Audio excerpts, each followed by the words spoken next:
Office থেকে দেওয়া দামি গাড়িতে বসে আমি অফিসে যাচ্ছিলাম।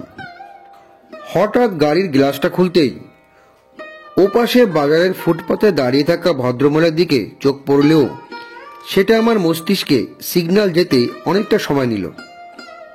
যে বালিকা, বা ঠিক করে বললে ওই ভদ্রমহিলা, সে আমার স্ত্রী বর্ষা। আসলে ওর অফিস আশেপাশেই, কাজেই ছুটির সময় ওর এখানে দাঁড়িয়ে থাকা অস্বাভাবিক কিছু নয়।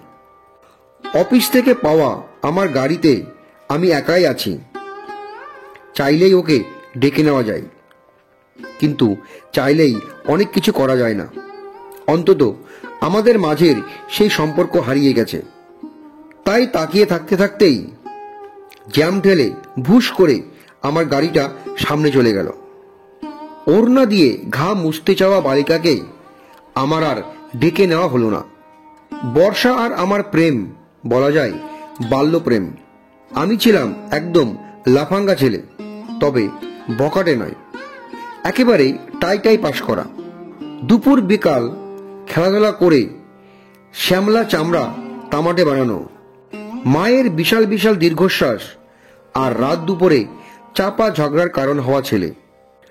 অর্থবিত্ত ছিল বাবার, কাজেই না খেয়ে মরব না সেই বিশ্বাসে লেখাপড়া ছাড়া সবই করে বেড়াতাম। সেই আমি ক্লাস 10-এ পড়ার সময় স্কুলের লাগোয়া বালিকা বিশ্ববিদ্যালয়ের সামনের মাঠে ক্রিকেট খেলছিলাম।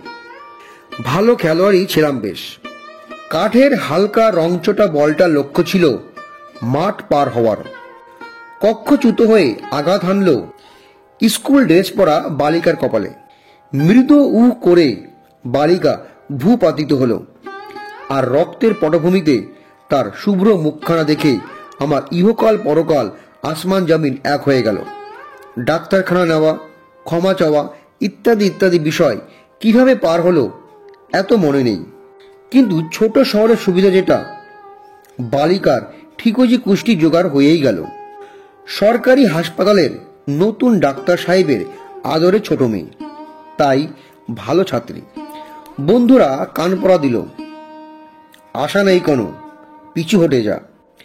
আমি বরাবরই জেদি মানুষ, শুনলাম না। আমার দিনের হয়ে গেল 2 ভাগ। এক ভাগে আমি প্রথমবারের মতো মাধ্যমিকের বই ছুঁয়ে দেখলাম, অথবা পড়াশোনাকে জয় করা শুরু করলাম। আর এক ভাগে 8-এ পড়ুয়া সদ্য কেশরীর পিছনে ছায়ার মতো ঘুরতে লাগলাম। ক্লাসের ভালো ছাত্রদের লেগে গেল ত্রাস। মায়ের মুখে হাসি ফুটল, কিন্তু বালিকা জানল না বালকের হৃদয়ের কথা। ওইটুকু বয়সেও আমার এইটুকু আক্কেল ছিল যে 8 পড়া মেয়েকে প্রেমের প্রস্তাব দেওয়া খুবই অন্যায়। সেই প্রস্তাব দিলাম মশপ্পল ছেড়ে নটরডেম কলেজে ভর্তি হয়ে। বালিকার চোখের পাতাটুকুও নাচল না, এতটুকুও না। আমার তাতে সত্যি কিছু যায় আসে না। এলাকার কিশোর তরুণ এখন সবাই জানে বর্ষা আমার। বাকি 7 আসমান উপরের একজনের উপর ভরসা রাখলাম। বালিকার হৃদয়ের পাথর গলে গেল, বা গলেই ছিল। সেই পাথর সেটা জলের উষ্ণ ছোঁয়া টের পেলাম হঠাৎ করে। আমার ইন্টারমিডিয়েট পরীক্ষা চলাকালীন মা মারা গেল, কেউ আমাকে জানালো না। আমি ব্যবহারিক শেষ করে হাসি মুখে বাড়ি ফিরে দেখি আঙিনার এক কোণায় মায়ের ছোট্ট স্থায়ী বাসা। এক ধাক্কায় বাসার সব কাছের জিনিস চুরমার করে ফেললাম। ছোট এলাকা, সবাই জেনে গেল সিদ্দিক সাহেবের ছেলে পাগলাই গেছে। সেই সময়ে বালিকা ধরা দিল। সম্ভবত কথাটা ঘুমিয়ে আছে শিশুর মাথা, সব শিশুরই অন্তরে হলে ঠিক হতো। তখনও নাবালিকা মেয়েটা আমার সম্পূর্ণ দায়ভার নিজের করে নিল। ভালোবাসা থেকে না মমতা থেকে জানি না, তখন জানার মতো মানসিক স্থিতি ছিল না আমার। ওকে নিজের করে পেলাম। ওই সময়ে জীবনের একমাত্র আশার আলো ওইটুকুই। হাঁটি হাঁটি পা করে সম্পর্কটা ভালোই চলছিল। আমি যখন ইঞ্জিনিয়ারিং 3য় বর্ষে, আর বর্ষা মাত্র তখন বিশ্ববিদ্যালয়ে ভর্তি হয়েছে, তখনই ভাবি শ্বশুরমশাইয়ের স্ট্রোক হলো। মানুষের শরীর খারাপ হলে মনে নানান চিন্তা জ্বলে ওঠে। তার ধ্যান জ্ঞান হয়ে গেল বর্ষার বিয়ে। আমার কথা বলা লাগলোই ওর বাসায়। তাতে বর্ষার ডাক্তার পিতা RFL এর অটো চুলার মতো তেলে বেগুনে জ্বলে উঠলেন। কারণ ততদিনে আমার পিতাশ্রী আর এক বিয়ে সমাদ করে জোড়া কন্যার পিতা হবার সৌভাগ্য লাভের সাথে সাথে বৃদ্ধ বয়সে দুই কোলে দুই কন্যা নিয়ে ঘুরে এলাকায় এক বিশেষ সংচরিত্র হিসেবে কুখ্যাতি লাভ করেছেন। সৎ মা ডাইনিও না, আবার সাবানাও না। মধ্য বয়সে সংসার, স্বামী আর সন্তান পেয়ে সন্তুষ্ট একজন মানুষ। আমি বাড়ি গেলে কিছুটা দেবর দেবর ধরনের আহ্লাদে আপ্যায়ন করেন আর কি। তাকেই বললাম আর কি মনের কথা। তিনি কতটুকু বুঝলেন বা তার স্বামীকে কতটুকু বুঝালেন জানি না। ঘরের দরজা একেবারে বন্ধ হয়ে গেল আমার জন্য। স্টেশনে বসে সদ্য সাবালিকা প্রেমিকাকে ফোন দিলাম। তার প্রথম প্রশ্ন ছিল, তুমি কোথায়? উত্তর শুনে ফোন কেটে দিল। 10 মিনিটের মধ্যে প্রমাণ সাইজের একটা সুটকেস বয়ে এসে হাজির। আমিও চুপচাপ আরেকটা টিকিট কেটে আনলাম। পরদিন বিয়ে করে সাবলেট বাসা খুঁজে নিলাম। হলে থাকার প্রশ্নই ওঠে না। জীবনের সবটুকু দিয়ে যাকে চেয়েছি পেয়েছি, আর কোনো কিছুর ধার ধারার সময় কই আমার। টিউশন ছিল আগের, আরো দুটো নিলাম। কাজেই পথে বসলাম না বা না খেয়ে রইলাম না। অবাক কাণ্ড। বাবার দ্বিতীয় স্ত্রী তথা জোড়া কন্যার মাতা তার ভাইয়ের হাতে 1010 টাকা আর আমার বউয়ের জন্য শাড়ি পাঠিয়ে দিলেন।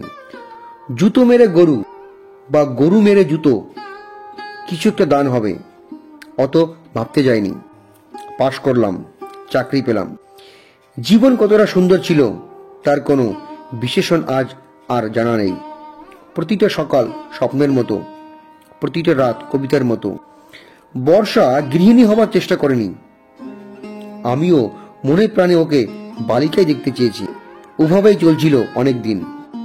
বউ চাকরি পেল, তাতে আমাদের জীবন কিছু পাল্টালো না।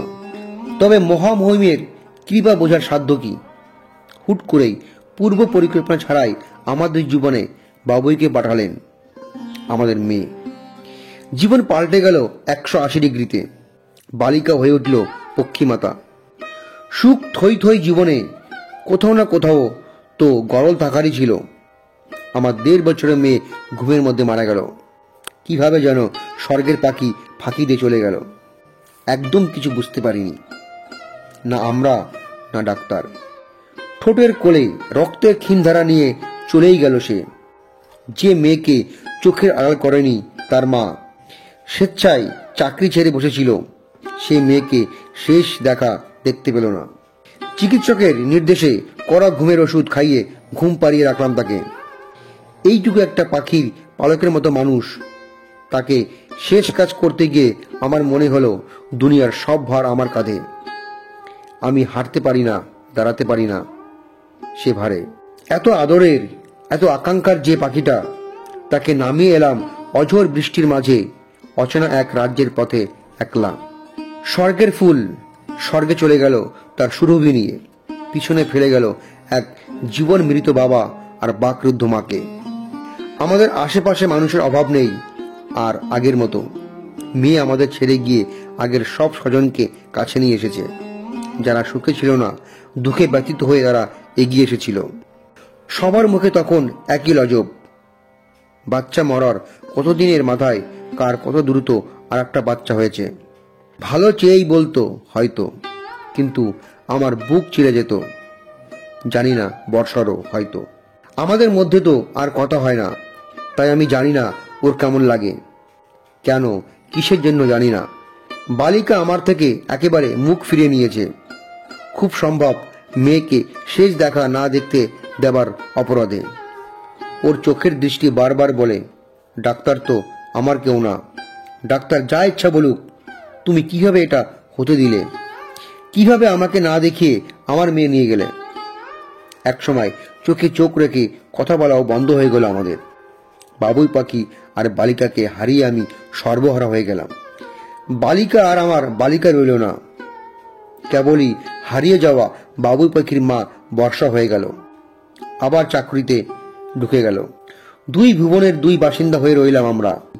এমনকি খাবার সময়ও দেখা হয় না আমাদের।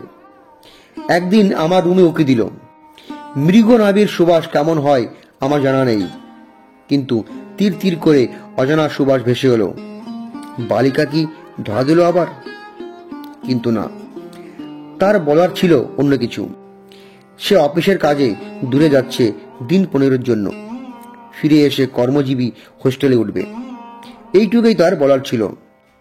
দমচাপা আবেগকে মথিত করে আমি কেবল এক কথায় আচ্ছা বলে বিরাম চিহ্ন টেনে দিলাম। তাও মাস 3 হয়ে গেল। পুরনো কথা ভাবতেই চাই না করেও মনে পড়ে যায় আর মেজাজ খিচিড়ে যায়। বিয়ের পরে যে বন্ধুদের আড্ডায় ভুলে গিয়েছিলাম, এই কয় মাস ধরে নিয়মিত যোগদান করছি।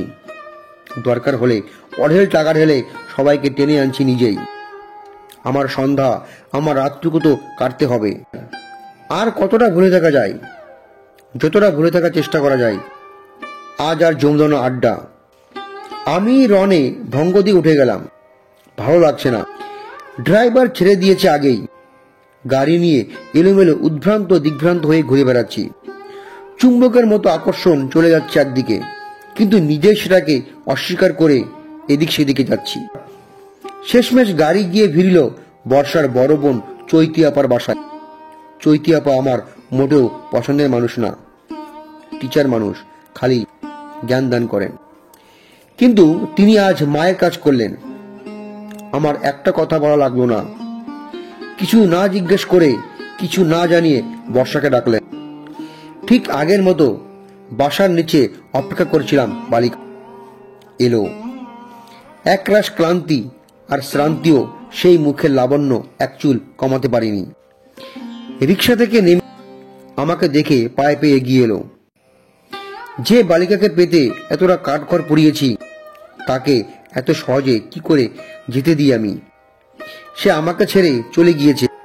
তার বিনিময়ে আমি যদি মুখ ঘুরিয়ে নিই, তবে কিসের আর ভালোবাসা আমার?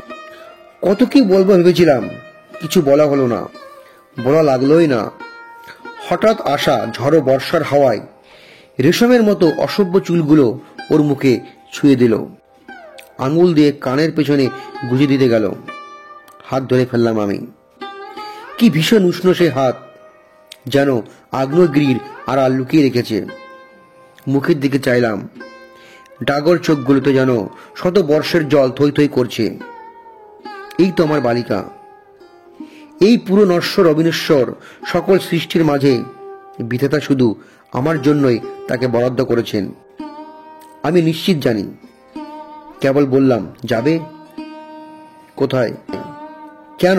সকল প্রশ্ন উজ্জ্ব রেখে স্থির চোখে তাকিয়ে অচঞ্চল স্বরে বলল, চলো। শান্ত পায়ে হাতে হাত ধরে আমরা হাঁটতে লাগলাম। কথা হলো না, বলা লাগলো না। স্বপ্ন আর বাস্তবের মাঝে দিয়ে আমরা হেঁটে চলে গেলাম অনেকটা পথ। এরপর কি হবে জানি না। ভবিষ্যৎ ভেবে কোন কাজটাই বা করেছি জীবনে। তবে বালিকার হাত ছাড়বো না আর। আর কিছু জানি আর না জানি, এই হাত ছাড়ার জন্য ধরিনি, এইটুকু ঠিক জানি।